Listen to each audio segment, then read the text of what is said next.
Students, today we are going to discuss about the anxiety and OCD disorders, obsessive compulsive disorder.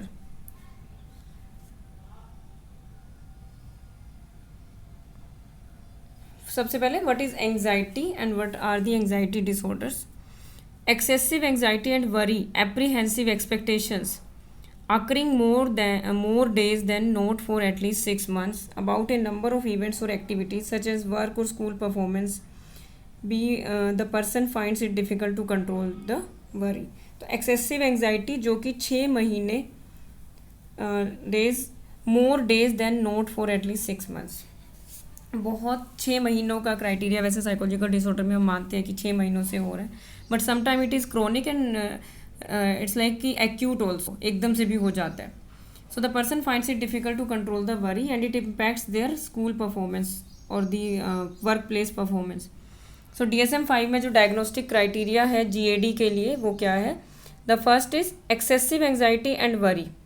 Worry होता है apprehensive expectations occurring more days than not for at least 6 months about a number of events और activities, और बहुत सारी घटनाएं घटती रहती है इस तरह की. एक एग्जांपल देती हूँ, जैसे कि अगर किसी को लगता है कि शाम को घर पे मेरे बच्चे पहुँचने वाले और वो थोड़े भी लेट हो जाते हैं तो वो घर में इधर उधर भागना दौड़ना शुरू कर देते हैं, बार बार मोबाइल चेक करेंगे, बार बार दरवाजे की तरफ देखेंगे, बाहर खड़े होकर गेट की तरफ देखेंगे. सो इट्स लाइक कि कुछ ऐसी एक्टिविटीज़ जो कि लगातार बढ़ती जा रही है, और ये चीज़ें क्या होती है ना, एप्रीहेंसिव एक्सपेक्टेशंस और कुछ नेगेटिव सोचना उस सिचुएशन के बारे में और जो उनके हाथ में नहीं है. Second, the individual finds it difficult to control the worry, और उस इंसान को लगता है कि वो अपनी जो चिंता है उसको कंट्रोल नहीं कर पाता है. Third, the anxiety and worry are associated with 3 or more of the following 6 symptoms, with at least some symptoms having been present for more days than not for the past 6 months. बहुत सारे दिनों तक ये symptoms लगातार present रहते हैं, जैसे restlessness, feeling कीड अप और ऑन द एजेस, अपने आप को बिल्कुल एज पे महसूस करना, किनारे पे, बस पता नहीं क्या हो जाएगा. रेस्टलेसनेस, बीइंग ईजीली फटीग्ड, और बहुत जल्दी थकावट हो जाना. डिफ़िकल्टी कंसंट्रेटिंग और माइंड गोइंग ब्लैंक, एकदम से ऐसा लगना कि सब कुछ ब्लैंक हो गया, कुछ समझ नहीं आ रहा है. इरिटेबिलिटी, मसल्स टेंशन, अपनी मसल्स को रिलैक्स करने के लिए इधर उधर ज़्यादा टाइम इनको मसल्स को टेंशन को तोड़ते हुए दिखाई देंगे, जैसे अंगड़ाई लेना. सो ये फ्रीक्वेंट एक्शंस में आएंगे इनके. स्लीप डिस्टर्बेंसेस, डिफ़िकल्टी फॉलिंग और स्टेइंग अस्लीप, बीच में नींद खुल जाती है, रेस्टलेस फील करते हैं. अनसेटिस्फाइंग स्लीप होती है, मॉर्निंग में उठ के इनको अच्छा फील नहीं होता है. फोर्थ है द एंग्जाइटी, वरी और फिजिकल सिम्टम्स कोज सिग्निफिकेंट डिस्ट्रेस और impairment in social, occupational and other areas of functioning. जो एंग्जाइटी है, जो वरी है और जो फिजिकल सिम्टम्स है, वो इनकी जो फंक्शनिंग है उसको भी डेटोरेट कर देते हैं. The disturbance is not attributed to the physiological effect of a substance और अनदर मेडिकल कंडीशन, और ये किसी भी और वजह से नहीं है. लाइक वो पर्सन सब्सटेंस अब्यूज़ नहीं करता है और किसी मेडिसिन का कोई साइड इफ़ेक्ट नहीं है और कोई और मेडिकल कंडीशन नहीं है जिसकी वजह से उसको ये फील हो रहा है. सो ये psychological disorder maximum time normal लोगों को होता है, जहाँ कोई और पर्टिकुलर अदर सिग्निफिकेंट बीमारी नहीं है उस इंसान को. या फिर सारे फिजिकल टेस्ट नॉर्मल आते हैं. The disturbance is not explained by another mental disorder, और बाकी किसी मेंटल डिसऑर्डर में इसका एक्सप्लेनेशन नहीं है. DSM-5 में this is the list of anxiety disorder. First, specific phobia, panic disorder, agoraphobia, selective mutism, separation anxiety disorder, generalize anxiety disorder, unspecified anxiety disorder, other specified anxiety disorder, social anxiety disorders या social phobia इसको बोल सकते हैं, anxiety disorder due to other medical condition, substance medication induced anxiety disorder, या तो किसी particular substance abuse के कारण, जैसे अल्कोहल या स्मोकिंग ज़्यादा करने की वजह से एंग्जाइटी डिसऑर्डर हो सकता है, और मेडिकेशन की वजह से भी हो सकता है, किसी पर्टिकुलर बीमारी के लिए, फिजिकल इलनेस के लिए अगर कोई मेडिसिन लेते हैं. सबसे पहले GAD, generalize anxiety disorder, prolong vague unexplained and intense fear that are not attached to any particular object, बहुत लंबे समय तक बहुत ही धुंधला सा vague, there is no basis for the unexplained intense fear, मतलब बहुत ज़्यादा डर लगना और किसी चीज़ से आप उसको रिलेट ना कर पाओ। जनरलाइज एंग्जाइटी डिसऑर्डर के सिम्टम्स आप देख सकते हैं। सबसे पहले एक्सेसिव एंग्जाइटी एंड वरी, बहुत ज़्यादा चिंता में रहना। इंक्रीज्ड मसल्स एकिंग और सोरनेस, ऐसा लगता है बहुत पेन हो रहा है बॉडी में। इम्पेयर्ड कंसंट्रेशन, किसी भी काम में मन न लगना, कोई भी काम ध्यान से ना करना। इरिटेबिलिटी, बहुत इरिटेट होना। डिफ़िकल्टी स्लीपिंग, नींद आने में परेशानी। रेस्टलेसनेस फील करना। फटीग, बहुत जल्दी से थक जाना। ट्रीटमेंट क्या है इसके लिए? Medication, psychiatric medicines, then psychotherapy and self help. So these things will help a person to get rid of the GAD. And in सभी डिसऑर्डर्स के जो भी हम ट्रीटमेंट करेंगे वो हम नेक्स्ट चैप्टर में करेंगे, that is related to the psychotherapy. इसके बाद आता है हमारा पैनिक डिसऑर्डर. पैनिक डिसऑर्डर में कॉजेज़ क्या हो सकते हैं? मेजर स्ट्रेस, बहुत बड़ा स्ट्रेस, ऐसा लगता है कि बहुत बड़ा स्ट्रेस है लाइफ में. ब्रेन में चेंजेस आने शुरू हो जाते हैं. एक्सेसिव कैफीन इनटेक, चाय कॉफ़ी ज़्यादा पीते हैं या फिर स्मोकिंग ज़्यादा करते हैं. एक्सीडेंट्स, कंसंट्रेशन नहीं है तो एक्सीडेंट होने के चांस बढ़ जाते हैं. Sexual abuse can be one cause of panic disorder, जिससे फ्लैशबैक्स आते हैं. फैमिली हिस्ट्री या फैमिली में जेनेटिक्स में पैनिक हो जाने की कोई हिस्ट्री रही हो पेरेंट्स को. अब इसके सिम्टम्स क्या है? पाउंडिंग और फास्ट हार्ट बीट, ऐसा लगता है कि दिल फट जाएगा. It's like a filled with and heart attack हो जाएगा. शॉर्टनेस ऑफ ब्रेथ, सांस नहीं आती है. स्वेटिंग, पसीना बहुत आता है. चोकिंग फीलिंग होती है. नम्बनेस की फीलिंग होती है. टिंगलिंग होती है हाथों में, झंझनाहट होती है और बिल्कुल सुन्न हो जाते हैं हाथ पैर, ऐसा फील होता है कई बार. चेस्ट पेन होता है, कई बार तो गैस्ट्रिक अटैक भी पैनिक अटैक का रूप ले लेता है. फीलिंग डिजी और फेंट, बहुत ही स्लो फील करते हैं. चिल्स और हॉट फ्लैशेस, स्किन कभी गर्म हो जाती है और कभी बहुत ज़्यादा ठंडी हो जाती है. नोज़िया एंड स्टमक एक, नोज़िया फील करते हैं और पेट में दर्द भी हो सकता है. ट्रीटमेंट क्या है इसका? See a doctor, meet a psychiatrist immediately. Positive attitude, have enough sleeping, stop smoking and caffeine.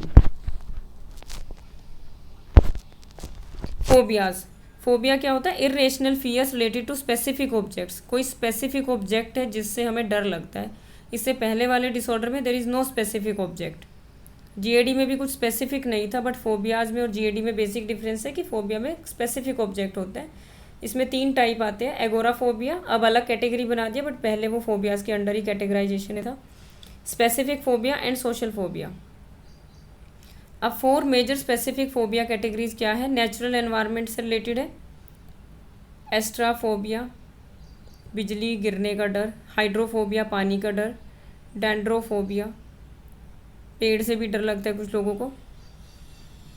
बैट्राकोफोबिया, cynophobia, इक्विनोफोबिया.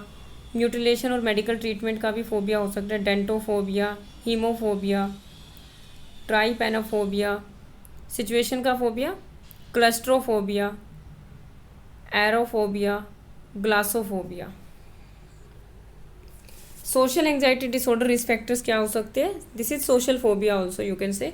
और फोबिया के भी यही रिस्क फैक्टर है. सबसे पहले genetics. Genetic factor also made 1%. Observing others with sad, अगर दूसरों को हम बहुत सैड फीलिंग में देखते हैं तो हम भी दुखी हो जाते हैं, तो भी सोशल फोबिया होने के चांसेस रहते हैं. अर्ली ट्रोमेटिक इवेंट्स, किसी को बुलिंग करना, किसी भी बच्चे का मजाक उड़ाना, ग्रुप में जाके उसके खिलाफ उल्टा सीधा बोलना. Parenting style also lead to social phobia sometimes, depending upon people how they make their child to be up to the society and कैसे उनका इंटरेक्शन कराते हैं. आइसोलेटेड अपब्रिंगिंग, आइसोलेट रहना दूसरों से. Brain structure also affect. Societal expectation, society के आपसे जो एक्सपेक्टेशन है. Social anxiety disorder impairs day to day functioning, causes physical cognitive and behavioural symptoms. तो इसमें स्टेज एंग्जाइटी डिसऑर्डर भी आ सकता है. स्टेज पे परफॉर्म करने से बहुत लोगों को डर लगता है. One case I would like to discuss with you. One boy came to me for the counselling and he told कि मैम, जब भी मुझे बचपन में एक बार ऐसा हुआ था कि मैं स्कूल गया, स्कूल में मुझे मेरे सर ने बोला पोएम सुनानी है. मैं स्टेज तक पहुंच तो गया, मेरे सामने माइक था पर मुझे कुछ दिखाई नहीं दे रहा था. I was just blank. मेरा मन कर रहा था धरती यहीं फट जाए और मैं यहीं समा जाऊँ, मतलब इतना डर लगता है. तो परफॉर्मेंस एंग्जाइटी इतनी बढ़ जाती है किसी इंसान की. और उसके बाद से अब उसको ये दिक्कत होती है कि जब भी किसी ग्रुप में वो बड़ा होने के बाद भी जब वो किसी के साथ भी खड़ा होता है, कोई भी उसके साथ फ्रेंड्स वगैरह है, कोई भी सोशल सर्कल है, कोई फैमिली गैदरिंग है, वो कभी भी इनिशिएटिव नहीं ले पाता अपनी तरफ से बात कहने का, और यही उसके डिस्ट्रेस का बहुत बड़ा कारण था। तो ये सोशल एंग्जाइटी होती है। What is agoraphobia? Agoraphobia is a type of anxiety disorder that covers diverse categories of fears that are all based on the need to escape from a situation. वो सारे बहाने जब हम एक जगह से भागने की कोशिश करते हैं, दैट इज़ एगोराफोबिया। सिम्टम्स में आ जाएंगे लीविंग होम अलोन, घर से अकेले जाने में डर लगता है। क्राउड्स और लाइन से डर लगता है, जब बहुत लंबी लाइनें लगी हो कहीं पे उससे डर लगता है। भीड़ से डर लगता है। एनक्लोज्ड स्पेसेस, जैसे लिफ्ट में जाएंगे तो उनको पैनिक अटैक भी हो सकता है, ऐसे डर लगता है। ओपन स्पेसेस से भी डर लगता है, बहुत खुले स्थान पर भी वो डर जाते हैं। तो ये एगोराफोबिया होता है। I have experienced one girl in the lift once, she is carrying vegetables and fruits in her hand. जैसे ही लिफ्ट बंद हुई तो उनको एकदम से ऐसे हो गया, वो पैनिक कर गए, पसीना पसीना हो गया और सारी सब्जियां नीचे गिरा दी, और ऐसा हो गया कि जैसे पता नहीं क्या हो जाएगा, एंड शी इज़ लाइक कि जैसे अभी हार्ट अटैक हो जाएगा। So these are the symptoms when you can't handle the stress of the agoraphobia. Separation anxiety disorder बच्चों में बहुत होता है, जब बच्चों को किसी अटैचमेंट फिगर से दूर किया जाता है, that is sad. Separation anxiety disorder, individual with separation anxiety disorder are fearful and anxious about separation from attachment figure to an extent that is developmentally not appropriate. बच्चे को बहुत दिनों तक अपने मम्मी से दूर रखना या फिर अपने पेरेंट्स से दूर रखना, फादर से या कोई गार्जियन है उससे या जिससे वो बहुत प्यार करते हैं, तो ये सेपरेशन एंग्जाइटी डिसऑर्डर आप देख सकते हैं, ऐसा होता है बच्चों को। इसमें पैनिक अटैक आते हैं बच्चे को। Tantrums when separating from parents and care givers, parents से और केयर गिवर से जब इनको दूर किया जाता है तो बहुत ज़्यादा टेंट्रम्स दिखाई देते हैं। फियर ऑफ बीइंग अलोन, अकेले रहने से डर लगता है। फियर ऑफ स्लीपिंग अलोन, अकेले सोने से डर लगता है। और घर से दूर जाके सोने में भी बहुत डर लगता है। नाइट मेयर्स आते हैं रिलेटेड टू सेपरेशन, दूर जाने के। Fear of going to school, school जाने के टाइम पर ये बच्चे बहुत रोते हैं। स्टमक एक, पेट में दर्द रहता है, हेडेक रहता है। मसल्स एक before separation and at the prospect of separation, जब उन्हें लगता है स्कूल जाने का टाइम हो गया और मम्मी उनको छोड़ के आ रही है या पापा छोड़ के आ रहे हैं, उनको पेट में दर्द होना शुरू हो जाता है। छोटे बच्चों में नर्सरी यूकेजी में जब स्कूलिंग स्टार्ट होती है तब बहुत ज़्यादा ये चीज़ें दिखाई देती हैं। Excessive concerns about personal safety, उनको अपनी सेफ्टी, अपना जो ट्रस्ट है वो सिर्फ एक ही पर्सन पे होता है और उसका रिप्लेसमेंट नहीं होता है। एक्सेसिव क्लिंगीनेस वाइल एट होम, और बहुत ही ज़्यादा लाइक ऐसे क्लिंगिंग करते हैं वो घर पे रहते हैं जब। Bed wetting is one result of this separation anxiety disorder का। तो एंग्जाइटी डिसऑर्डर की जो प्रेवलेंस है वो आप इस ग्राफ में देख सकते हैं। सबसे पहले फियर्स की बात करेंगे, किन किन चीज़ों से इंसान को डर लगता है। Green is showing afraid of if, सबसे ज़्यादा लोगों को सांप से डर लगता है, स्नेक से। कुछ लोग होते हैं जो स्लाइटली बॉदर करते हैं और जो बिल्कुल नहीं डरते, वो थोड़े कम लोग हैं। First is snakes. Second phobia being in high exposed places, बहुत ऊंची बिल्डिंग्स पे बहुत लोगों को डर लगता है। माइस, चूहे से भी डर लगता है।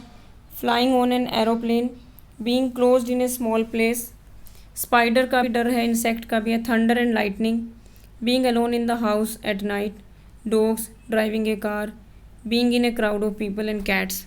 तो ये सारे कॉमन और अनकॉमन फियर्स हैं। Common obsession and compulsion among children and adolescents, repetitive thoughts का जो है वो बहुत ज़्यादा होता है। कंसर्न्स विद डर्ट, जम्स और टॉक्सिन्स, गंदगी के बारे में सोचना, जम्स के बारे में सोचना, जहर के बारे में सोचना। Something terrible happening, fire, death, illness, कुछ भी हो सकता है। सिमेट्री, ऑर्डर और एग्जैक्टनेस, कुछ लोग बहुत ऑब्सेस्ड होते हैं कि ये चीज़ें बिल्कुल लाइन में लगी होनी चाहिए, सिमेट्री होनी चाहिए, और वो अपने आप को बोलते परफेक्शनिस्ट है, but actually they are suffering from obsessive compulsive disorder. अगर आपकी अपनी जो भी अपने आप से रिलेटेड जो भी प्रॉब्लम है वो दूसरों की लाइफ को कंट्रोल करने की कोशिश करती है, दूसरों को डायरेक्शंस देती है, तो this is under the obsessive compulsive disorder. Obsession में तो थॉट्स आते हैं कि सिर्फ आपने थॉट्स तक रखा अपनी चीज़ों को। कुछ लोग गिनते रहते हैं, अंदर अंदर काउंटिंग करते रहते हैं, तो ये सारा ऑब्सेशन में आ गया। अब कंपल्शन की बात करेंगे, रिपीटेटिव बिहेवियर। रिपीटेटिव बिहेवियर में एक्सेसिव हैंड वॉशिंग, बाथिंग, बहुत लंबे समय तक नहाना, टूथब्रश करना लंबे समय तक, ग्रूमिंग के लिए ज़्यादा ध्यान देना, repeating rituals in out of door, up down from a chair, checking doors, lock, appliances, car brake, homework etcetera. बहुत सारे लोग बहुत ज़्यादा चेकिंग सिंड्रोम में आ जाते हैं, बहुत सारी चीज़ों को बार बार चेक करते हैं, लॉक लगा के नहीं, गैस बंद की कि नहीं। So these are compulsions. OCD, you can understand with these statements. क्या OCD में चीज़ें आती हैं? क्या मैंने लाइट बंद कर दी? Did I turn off the lights? My yoga mat must line up with the lines on the floor. क्या मेरा योगा मैट दूसरे लोगों के साथ लाइन अप है? बार बार सोचना इसके बारे में। Did I unplug the straightener? I blew the candle out right? Did I shut the front door? My cloth must face the same way in the closet? I must press the car lock button I 3 times? Did I unplug the straightener? तो ये सारी चीज़ें। I must touch the outside of the airplane before take off. The alarm, कुछ ना कुछ अपने मन में ऐसा ऑब्सेशन बना लेना कि मैं ये करूँगा तो ये नहीं होगा। I should do this. Did I shut the front door? अपनी फ्रीडम को हर्ट कर लेना। OCD साइकिल क्या होता है? सबसे पहले होता है obsessive, unwanted distressing thoughts, urges, mental images में इंक्लूड व्हाट इफ, क्या होगा अगर ऐसा किया तो, एंड डाउट्स। ऑब्सेशन लेके चलता है एंग्जाइटी की तरफ, may be distress, fear, worry and disgust. It is a false alarm, feel the need to do something. Then compulsions, any behaviour perform to help make the anxiety go away including checking also. तो compulsion behaviour result होता है obsession का, और उससे इंसान को relief मिलता है।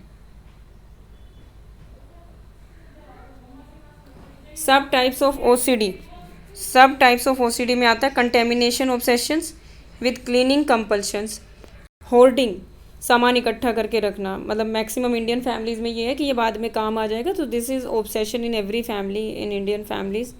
होर्डिंग बोलते हैं इस चीज़ को, कि ये भी रख लो वो भी रख लो, पूरे घर में भीड़ इकट्ठा कर देते हैं, सामान इतना ज़्यादा हो जाता है कि उनको घर में ऑक्सीजन ही नहीं मिलती है, तो फिर वो मेंटल हेल्थ को भी अफेक्ट करता है।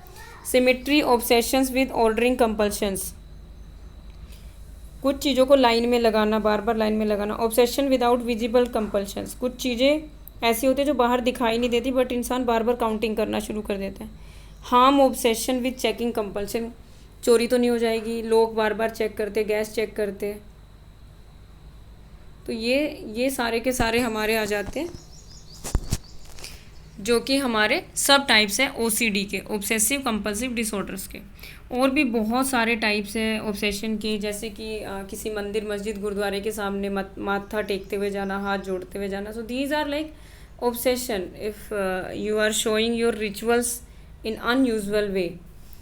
तो बार बार टच करना और बार बार सफाई करना, इवन क्लीनिंग वाला, कि बच्चे बाहर घूमने गया, देयर इज़ वन लेडी, ये मेरा एक पहला कॉन्फ्रेंस था जो मैंने अटेंड किया था, निमहैंस के एक डॉक्टर आए हुए थे Yamunanagar. So in that conference he told, and वो एक हमारे लिए देयर इज़ अ लेडी जो कि उसमें सब्जेक्ट बन के आई थी, she willingly wants to explain her problem to us. तो उन्होंने बताया था कि जब मेरे बच्चे बाहर से घूम के भी आते हैं या खेल के भी आते हैं तो मैं उनको आते ही नहला देती हूँ, उनके सारे कपड़े धो देती हूँ। अगर वो सोफ़े पे बैठे हैं तो सोफ़े के कवर भी धो देती हूँ, बेडशीट पे बैठे तो बेडशीट चेंज करती हूँ। तो ये सारे के सारे जो बिहेवियर हैं ये OCD के अंडर आते हैं। सो एंग्जाइटी में लोग नाखून चबाते हैं और दूसरों की लाइफ में भी प्रॉब्लम क्रिएट करते हैं, क्योंकि वो दूसरों को भी कंट्रोल करने की कोशिश करते हैं कि आप भी सफाई रखो, आप हाइजीनिक नहीं हो, you are very unhygienic person.